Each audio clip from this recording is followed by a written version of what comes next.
déjà un peu étalé. Mais en fait, quand tu vas mettre la pâte dessus, voilà, on appuie bien. Tu voulais remettre avant ou pas? Non, ça va. C'est bon? Quand il appuie, tu vois, et moi j'aime bien, en fait, on écrase un peu les doigts pour faire pénétrer en fait la pâte et le beurre. D'accord. Donc là, il va étaler, t'étales à combien là? Des toursins? Non, tour double. Grésinique. Attends, tu me mets en erreur. Bah oui, toursin. Simple. Ouais. Alors, là, il va faire voir un toursin. Jérôme. Non, mais. On te perturbe là. Ouais. Donc tu vois, là, il allonge.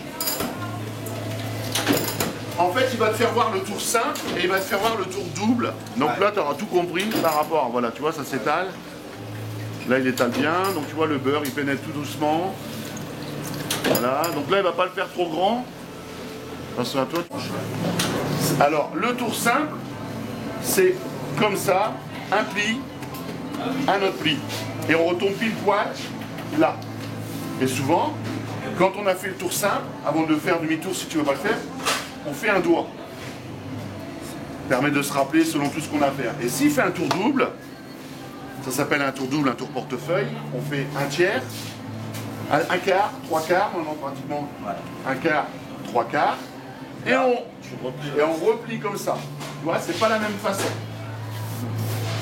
Ça, c'est un tour portefeuille ou un tour double. Étalé. Ouais. Là, il est prêt à étaler. On va l'élargir un petit peu. On va le couper dans ce sens-là. Et après, c'est là où on voit les couches de beurre. quand on coupe bien, Voilà, on voit le beurre, la pâte, on voit les petites couches, c'est pas évident avec l'appareil. là, il est prêt pratiquement à la bonne taille. Voilà. Là, il a l'épaisseur qu'il faut. Voilà, on voit bien. Voilà.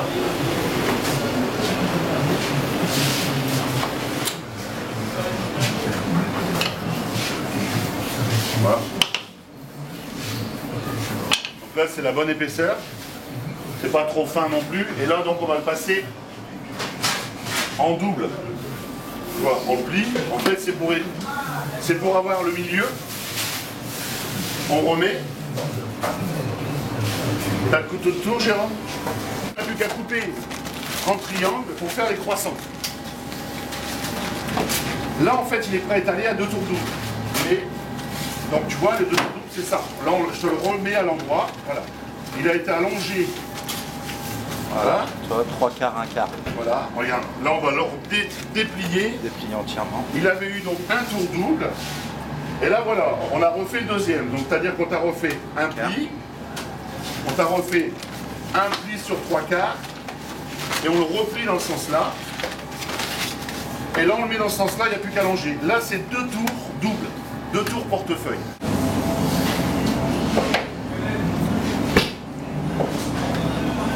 Donc, 2 par 2. Et donc là, on va les reprendre pour les rouler.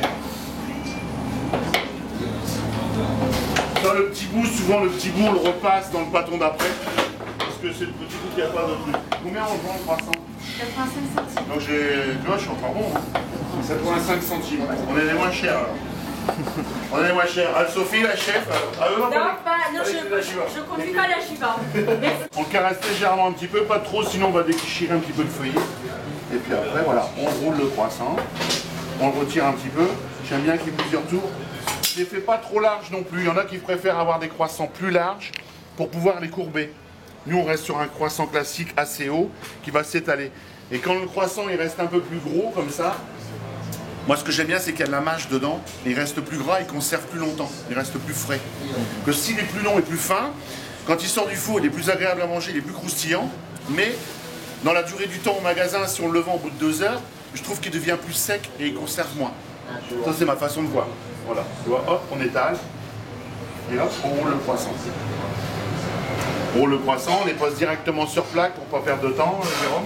Après. Ouais. Voilà. Là, le croissant. Alors après, les croissants, c'est pareil. Les croissants, il y a plusieurs façons. Il y a des façons de faire aussi les croissants où, souvent, les boulangers, ils déchirent, ils coupent un peu là, au milieu, pour l'élargir un petit peu. Mais quand on l'élargit un petit peu et de la façon dont on va le rouler, moi, ce que j'aime pas, c'est quand on laisse ce petit coupé qu'on roule, ça fait un sas d'air.